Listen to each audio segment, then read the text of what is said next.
My dear students, I hope you might be fine. I think you might have done 2 earlier exercises of rational number. Now from today we are going to start with the addition and subtraction of rational numbers. This will cover 2 exercises, 4C and 4D. So now बच्चे just try to understand.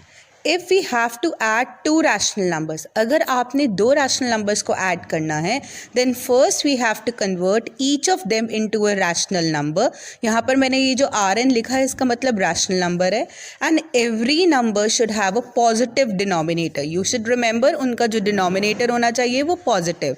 अब बच्चे यहाँ पे हमारे पास 2 cases होते हैं. Case 1, if denominators are equal, अगर denominator equal हैं तो हम क्या pattern follow करेंगे? P upon Q plus R upon Q is equal to, see common denominators are there, so हम लोग simply इनके numerators को add कर लेंगे and divided by a common denominator. Let's see to it. We can do it with the help of an example. अब I have one example 5 upon 9 and minus 13 upon 9. See यहाँ पर दोनों के common denominators हैं, right?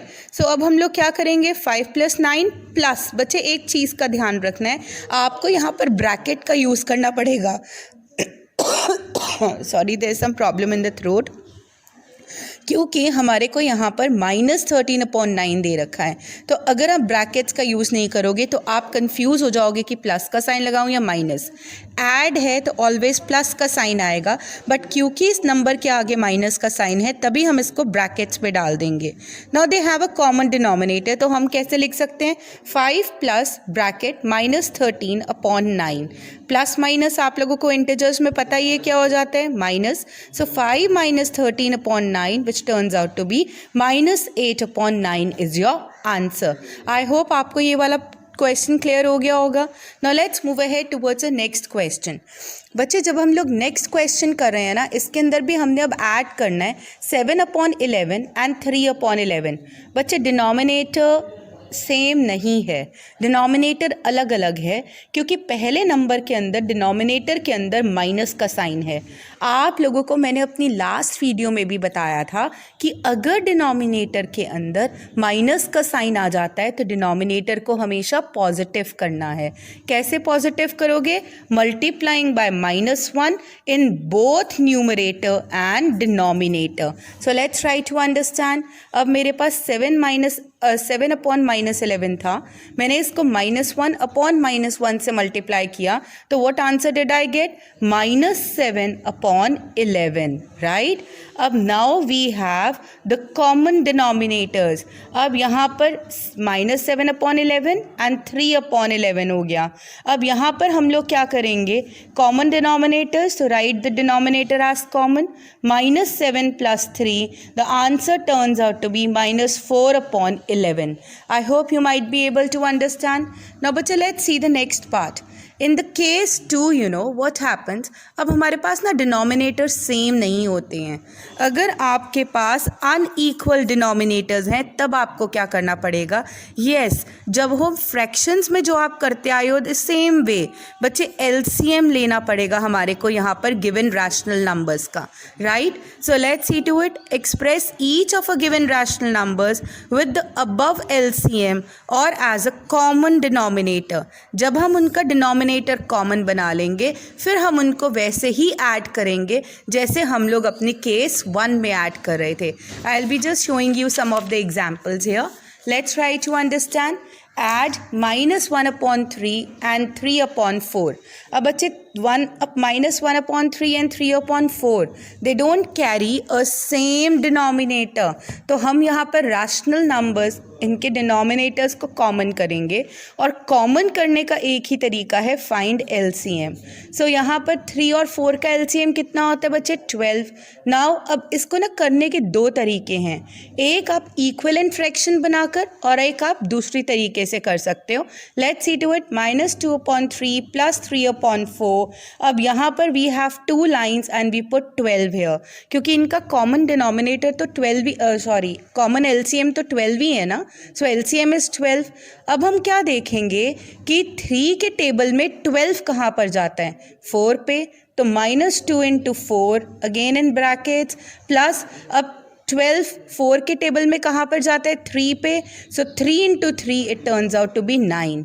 सो बच्चे what is the answer? -8 plus 9 upon 12 which is equal to 1 upon 12 is your answer. अब अगर आप एक और तरीका ढूंढो बच्चे, जो आपको ईजी लगे आप उस तरीके से कर सकते हो. You can follow the same that pattern only. ज़रूरी नहीं है you have to do it from this way, ज़रूरी नहीं है you have to do it from this way. Whichever you find easy you can do it from that way. So let's see to it. -2 upon 3. अब आपको क्या चाहिए था बच्चे? Common denominator क्या था हमारा? LCM 12. तो हमें डिनोमिनेटर में 12 चाहिए. तो 3 के टेबल में 12 कहाँ पर आता है? 4 पे. तो न्यूमरेटर से भी 4 को मल्टीप्लाई कर दो और डिनोमिनेटर से भी. Answer turns out to be -8 upon 12. अब इसी तरह से 3 upon 4. अगर 12 हमारे को कॉमन डिनोमिनेटर चाहिए तो हम 3 से मल्टीप्लाई करेंगे and the answer is 9 upon 12. Now see 8 upon 12 plus 9 upon 12 is equal to -8 plus 9 upon 12 which is equal to 1 upon 12 now. I hope this is clear to you. Now let's see some other question बच्चे. This is simplify. This is 7 upon -27 plus 11 upon 18. बच्चे ये जो मैं examples करवा रही हूँ ना, ये आपको सारे क्वेश्चंस जो आपकी एक्सरसाइजेज में है करवाने में हेल्प कर देगा. अगर फिर भी कभी आपको प्रॉब्लम आती है तो आपके जो चैप्टर्स का PDF भेजा है उससे पहले जो एक्सरसाइजेज से पहले के सॉल्व्ड क्वेश्चंस हैं उनको चेक कर लिया करो. Let's see to it. Again बच्चे यहाँ पे 7 upon -27. डिनोमिनेटर कभी भी माइनस में नहीं रखना है, पॉजिटिव बनाना है. पॉजिटिव बनाने के लिए मैंने इसको न्यूमरेटर और डिनोमिनेटर को किससे मल्टीप्लाई कर दिया बच्चे? -1. And what did I get? -7 upon 27. अब यहाँ पर मेरे पास 2 नंबर्स आ गए, -7 upon 27 and 11 upon 18. I'll take an LCM of 27 and 18. अब जब मैंने LCM लिया 27 और 18 का, what is my answer? 54. Now let's check it out. बच्चे -7 upon 27 plus 11 upon 18. Again I have put 2 lines. अब मैंने यहाँ पर 54 लिख दिया. अब बच्चे अब आपको देखना है कि 27 के टेबल में 54 कहाँ पर आता है. तो -7 को हम उसी से मल्टीप्लाई कर देंगे, 2 पे आता है. तो -7 इंटू 2 पर ब्रैकेट्स में देना है. ये चीज़ आपको याद रखनी है. प्लस अब 54 18 के टेबल में कहाँ पे आता है? 3 पे. तो न्यूमरेटर को 3 से मल्टीप्लाई कर देना है. सो व्हाट डिड, लेकिन ब्रैकेट्स में रखना है. Again do remember. So what are you getting? -14 plus 33 upon 54, क्योंकि कॉमन डिनोमिनेटर हो गया. सो 19 अपॉन 54 इज योर आंसर. अब अगेन इसका एक और वे है जो मैंने आपको पहले बताया था, by converting into the equivalent rational numbers. So बच्चे अगर हम इक्विवेलेंट रैशनल नंबर्स में कन्वर्ट करते हैं, how to do that? -7 upon 27 into 2 upon 2 which is equal to -14 upon 54, right. अब ऐसे ही 11 upon 18 डिनोमिनेटर हमें 54 अब चाहिए, तो 3 से मल्टीप्लाई करेंगे न्यूमरेटर को भी और डिनोमिनेटर को भी, एंड वी गेट 33 upon 54. अब now see -14 upon 54 plus 33 upon 54 which is equal to -14 plus 33 upon 54 which is equal to 19 upon 54. See दोनों तरीके से अगर आप करोगे you will be getting the same answer, here also and here also. इसका मतलब which way you feel is easy, आप उस वे से आप इसको सॉल्व कर सकते हो. Now let's take one more sum. अब बच्चे आप क्या करोगे अगर आपको 3 यहाँ पर रैशनल नंबर्स आ जाते हैं? बिल्कुल घबराना नहीं है. It is the same process of doing the sum. So let's try to check it out. बच्चे नाउ सी टू इट. बस एक चीज़ का ध्यान रखना है इसमें भी कि हमारा जो डिनोमिनेटर है ना, इट शुड बी पॉजिटिव. लेकिन यहाँ पर एक में हमारे को एक रैशनल नंबर का जो डिनोमिनेटर है वो नेगेटिव दे रखा है. It is 13 upon -15. Let's check it out. हम इसको पॉजिटिव बनाएंगे. सो पॉजिटिव बनाने के लिए वही तरीका है बच्चे, multiply the numerator and denominator with -1. Answer क्या आ गया? -13 upon 15. And what do you have now? -7 upon 10 plus फिर ब्रैकेट में डालना है क्योंकि माइनस का साइन है, -13/15 प्लस 27/20. बच्चे we'll find the LCM and what is the LCM here? Let's see, LCM is 60 now, right? What is LCM? 60. अब बच्चे आपके पास 60 है तो आपको चेक करना है कि 10 के टेबल में 60 कहाँ पर आता है, 6 पे आता है. तो न्यूमरेटर को 6 से मल्टीप्लाई कर दो, मतलब -7 × 6. फिर प्लस करोगे, ब्रैकेट्स में डालना नहीं भूलना, फिर प्लस करोगे. अब 15 के टेबल में 60 कहाँ पर आता है, 4 पे आता है. -13 × 4 अगेन इनटू ब्रैकेट्स, फिर प्लस का साइन लगाओगे क्योंकि ऐड करना है. 20 के टेबल में 60 कहाँ पर आता है, 3 पे आता है. तो अब न्यूमरेटर से हमने इसको मल्टीप्लाई कर दिया. बच्चे व्हाट डिड यू गेट?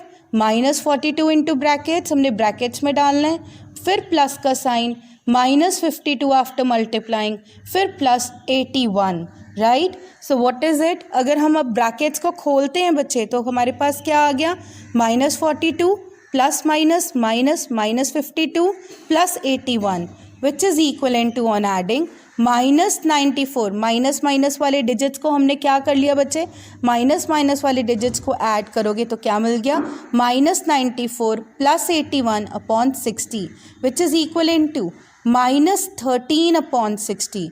ना बच्चे हम इसको एक और तरीके से एक्सप्रेस कर सकते हैं, yes, by equivalent rational numbers. So -7/10 को हम लोगों ने अगर 60 डिनोमिनेटर के साथ देखना है तो we'll multiply by 6 here, numerator and denominator. क्या आ गया, -42/60. ऐसे ही -13/50 को, क्योंकि 60 डिनोमिनेटर चाहिए हमारे को, 4 और 4 से न्यूमरेटर को और 4 से डिनोमिनेटर को मल्टीप्लाई किया, क्या मिल गया, -52/60. सेम 27/20 को हमने अगर 60 डिनोमिनेटर चाहिए तो 3 न्यूमरेटर और 3 डिनोमिनेटर, क्या मिल गया, 81/60. नाउ बच्चे द सेम प्रोसेस, ऐड कर दो इन तीनों को, क्या आ गया हमारे पास, -42 -52 प्लस 81 और common denominator 60. So what is the answer, -30/60. See, the both ways we are going to have the same answer here. यहाँ पर भी -13/60 था, आई एम शोइंग यू, यहाँ पर भी हमारा आंसर -13/60 था. So we always have a same answer. जो वे आपको लगे कि ईजी है, फॉलो दैट पैटर्न. Now बच्चे, one very interesting question. Express each of the following rational numbers as a sum of integers and rational number. बच्चे अगर इस तरह का क्वेश्चन आता है ना तो हमने क्या करना है, 12/5, हमें पता है ये इम्प्रॉपर, हमारे को इम्प्रॉपर फॉर्म में दे रखा है, तो हम इसका ना मिक्स्ड फ्रैक्शंस बना लेंगे. अब जब आपने मिक्स्ड फ्रैक्शंस बना ली, 2 + 2/5 इज़ योर आंसर. प्रॉब्लम तो यहाँ पे माइनस वाले में आती है. लेट्स सी, -11/7, हम लोग माइनस को बाहर रख देंगे, 1, 4/7 इज़ योर आंसर. ना -1 + 4/7. बच्चे आपको पता है ना यहाँ पे हमारे को क्या चाहिए, answer should be in minus. So we'll say -1 plus, फिर ब्रैकेट में -4/7 will be your answer. Do you know, हम लोगों ने यहाँ पर आगे प्लस का साइन तो हमें लगाना ही पड़ेगा, लेकिन हमारे को यहाँ पर भी माइनस का साइन लगाना पड़ेगा. वाई? क्योंकि प्लस माइनस माइनस होता है, और जब हम इसको आगे सॉल्व करेंगे तब जाकर आंसर हमारा -11/7 आएगा. I hope this point is clear.